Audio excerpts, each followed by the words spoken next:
It was one of those mornings where the air itself seemed uncertain. The streetlights still cast their sickly yellow glow, but the mist that crept through the cracks between apartment buildings made everything flicker and sway in a strange, almost underwater rhythm. The sidewalks shimmered with a thin sheen of dew in last night's rain, reflecting the indistinct outlines of flickering neon signs and the occasional headlight slashing through the dark. It was 5:04 a.m. on a Tuesday, and I remember this clearly only because I had looked at my phone just before stepping out, the light from the screen burning white against the fog. I was eating a banana. There's something so mundane about that detail, and yet it's the part that clings to my memory like damp cloth. I was chewing without really tasting it, lost in thought, calculating some insignificant thing. Should I grab my usual Starbucks now, at the dingy station kiosk, or after I get into the city? Hazelnut or caramel? Extra foam or no foam? It was these inconsequential thoughts that made the morning feel so normal, so unthreatening, even when every shadow seemed to twitch in the corners of my eyes. I lived on a residential street, just outside the main part of the city. Rows of identical brownstones, tired-looking garbage bins lining the curb, a flickering traffic signal that always blinked yellow. Caution, caution, caution. I walked this route every weekday morning, and I knew it like muscle memory.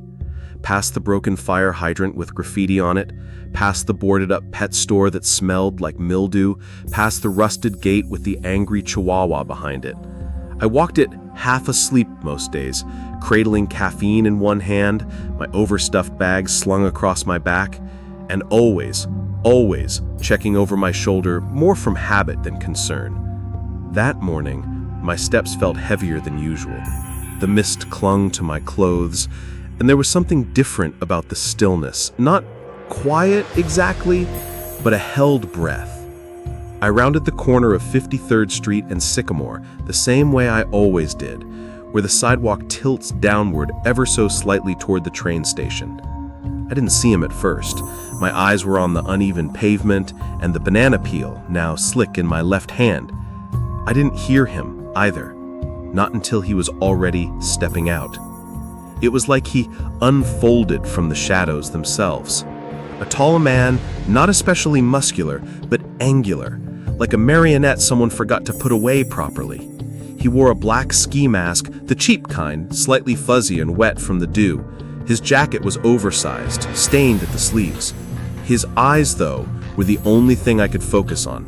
Not wild or angry, not dead either, just blank. Like windows in an abandoned building, no lights inside, no curtains, just hollow rectangles staring into nothing.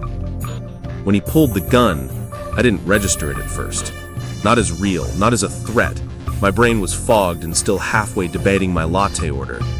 "Put down your fucking purse!" The words cut through the air like a snapped cable. I froze. Something very deep inside me, something ancient, began to hum. It was like my blood suddenly learned how to scream. I didn't feel my hands open or my bag drop.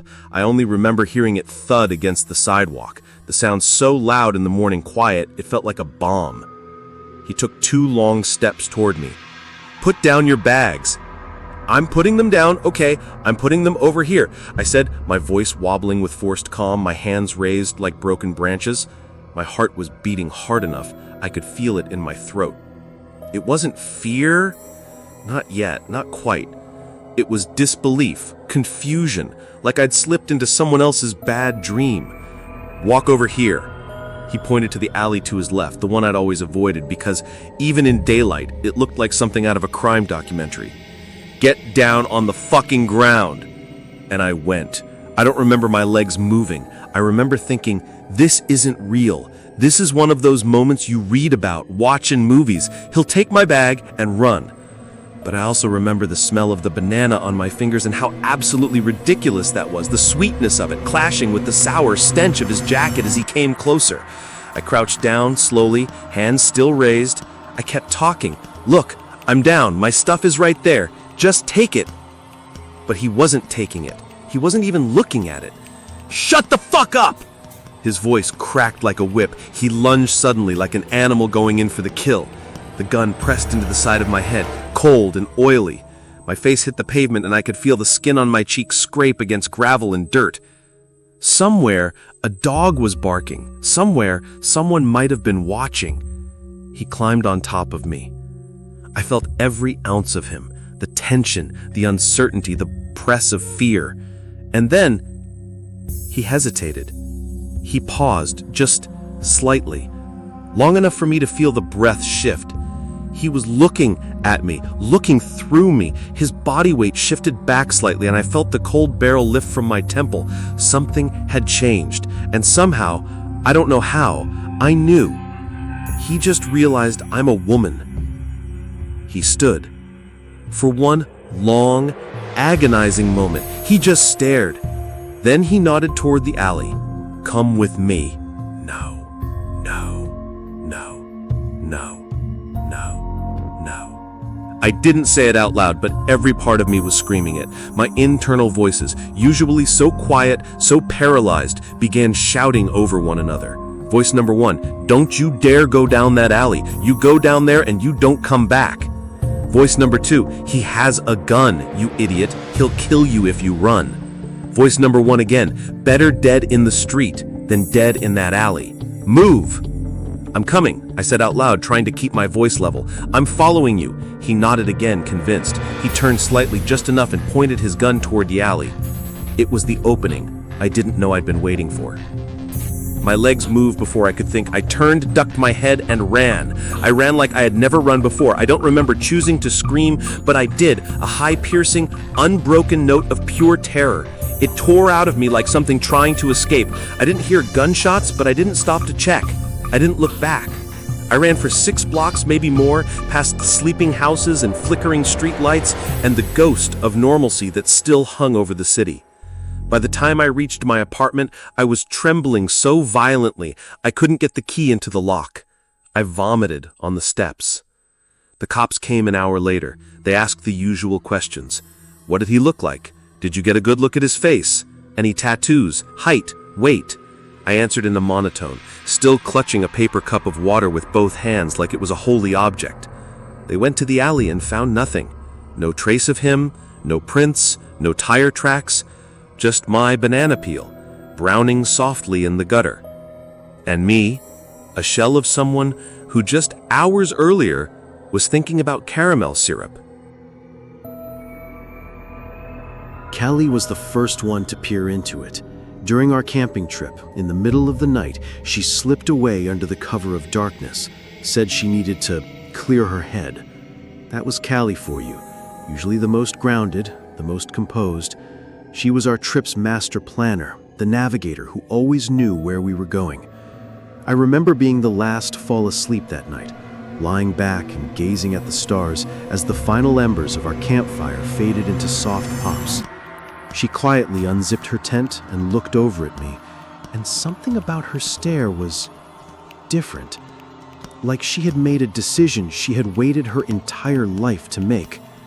There was a pause between us, thick and still, with only the sound of crickets and the gentle murmur of the river down the hill where we had pitched our tents. It seemed like she was forming the words carefully in her mind before she leaned over and whispered, "How long have you been awake? The others knocked out a while ago, right?" I gave a light chuckle. "You know me, full nights of sleep have never been my thing." She gave a slight smile, but it didn't touch her eyes. "I'm heading to the river, just to clear my mind. I can't sleep. I think I'll feel better afterward." But that wasn't the Callie I knew. The Callie I knew was terrified of water, wouldn't go anywhere near it without one of us nearby. The same Callie who still wore arm floaties anytime she stepped into a lake after ranting about how ridiculous it was to splash around in creek water and risk drowning. Before I could even react, she had already zipped up her tent and walked off. I listened as her footsteps faded into the soil, until I was alone again. Blake was the next one to look in. I'd woken up early, hearing him yelling at Sam about the hike we had planned.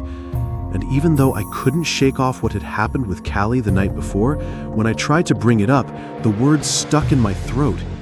Blake just laughed loudly, smacked me on the back, and said I should focus on the hike. No one else seemed to be worried about Callie's strange behavior, so why should I? We packed up our tents and began the trek. Blake seemed unusually obsessed with reaching the top of this small mountain where we'd camp next. I mean, sure, he was energetic, but this was different. He was pushing us up the slope, practically dragging me and Sam under the hot sun.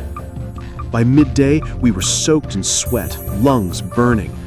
Sam begged him to stop, to let us catch our breath. Blake spun around, wild-eyed, grabbed Sam by the shoulders and screamed, "We have to make it before sundown. It's not safe otherwise. It's going to be beautiful. You'll see, just wait till you see." He kept muttering like that the whole way up, manic, barely coherent. But he wasn't wrong about the view. The summit was wide and flat, offering a sweeping panorama of forest that rolled down into a cliff edge where the river shimmered far below. It was gorgeous. Sam turned in early, still shaken by Blake's outburst. I was exhausted too and considered sleeping, but Blake seemed nervous, jittery. "I just need to clear my head, all right?" The color drained from my face. My gut twisted. Something was wrong. I didn't know why, but I just knew I couldn't let Sam go.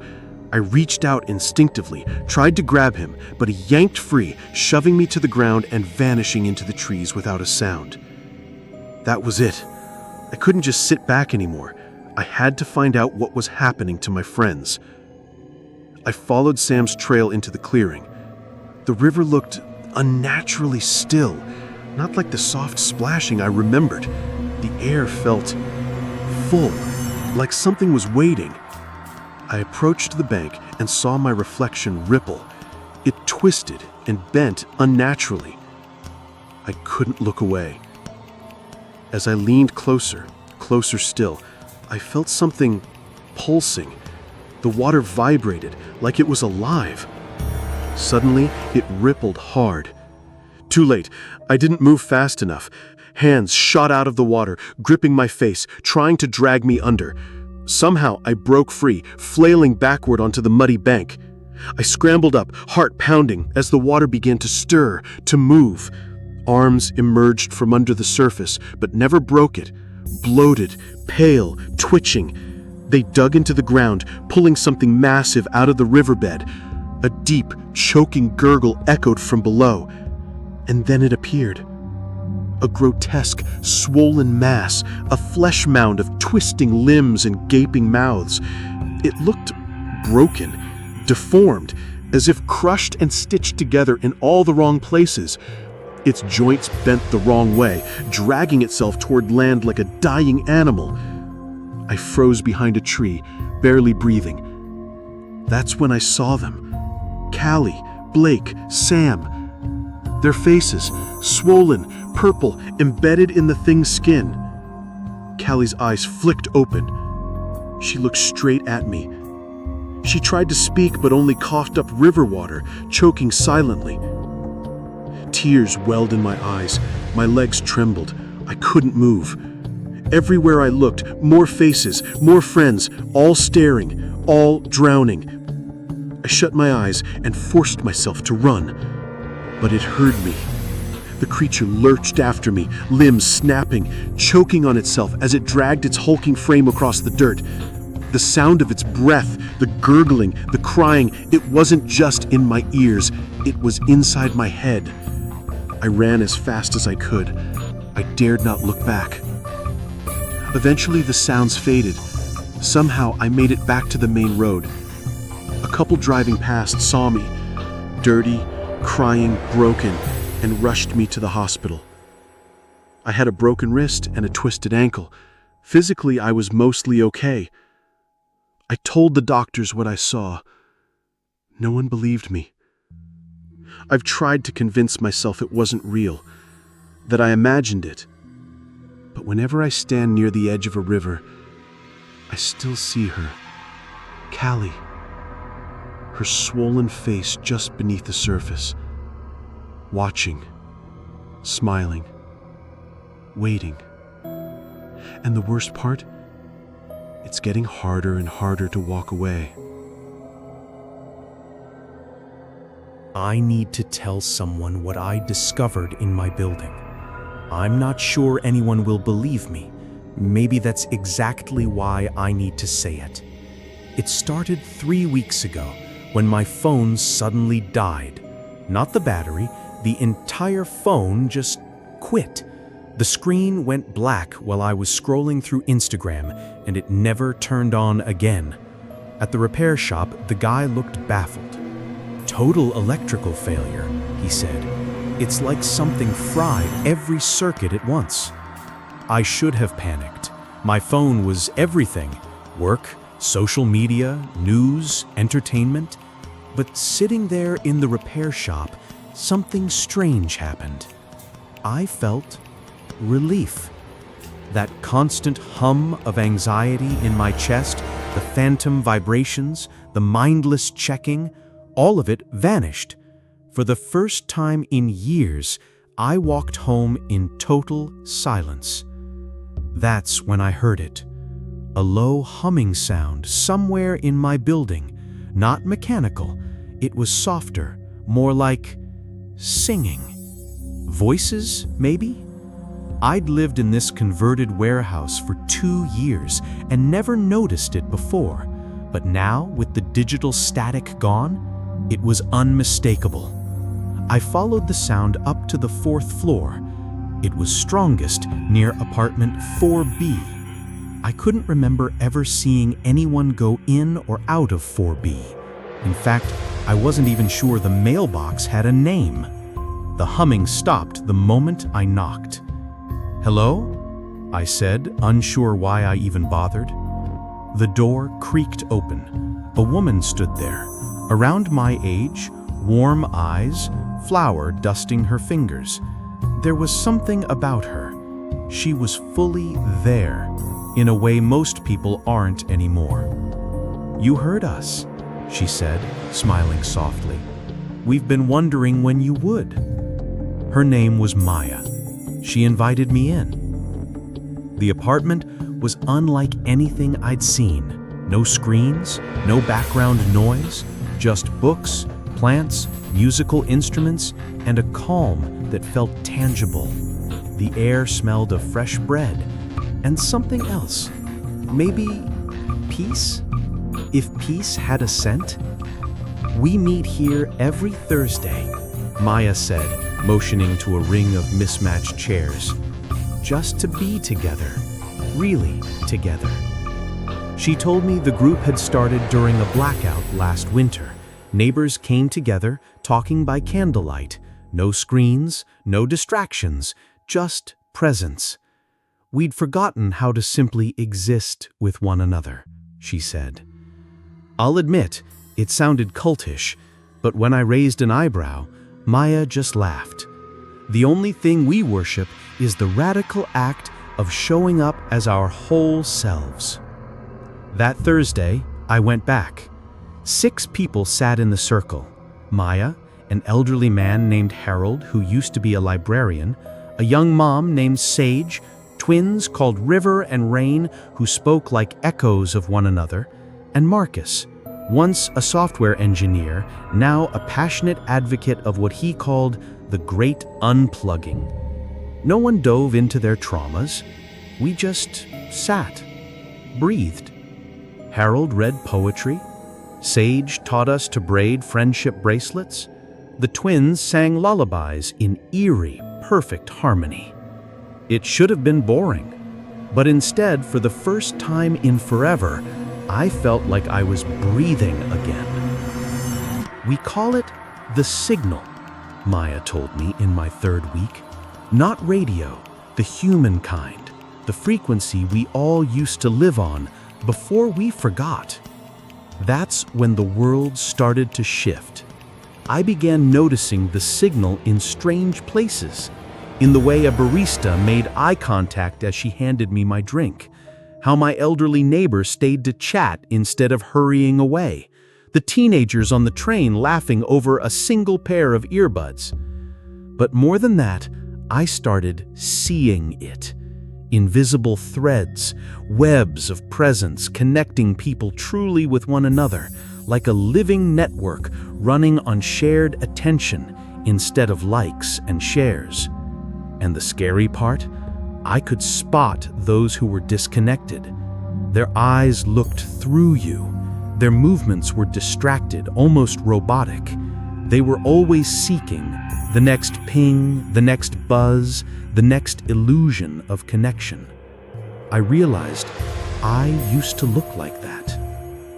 Last Thursday, something beautiful happened. Harold admitted he'd been feeling alone since his wife passed.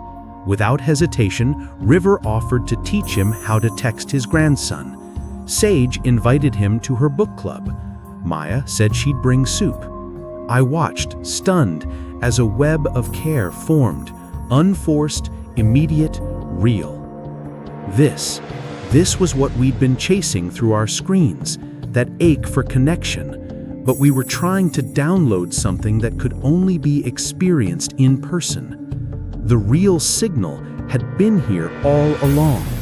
We just forgot how to listen. Yesterday, the repair shop called. My phone? Working perfectly. A miracle, they said. But when I held it in my hand, I thought of Maya's words. The signal doesn't disappear when you have technology, it just gets easier to ignore. She was right.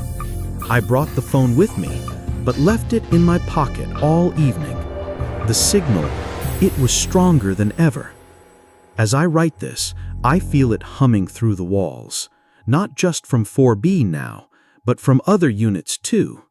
People remembering, reconnecting, turning toward each other. I know this all sounds unreal, like a fairy tale or some impossible utopia, but that's the part that haunts me most. It's not impossible. It's natural. We've just been trained to forget. The signal is real. It's been broadcasting the whole time, beneath the digital noise.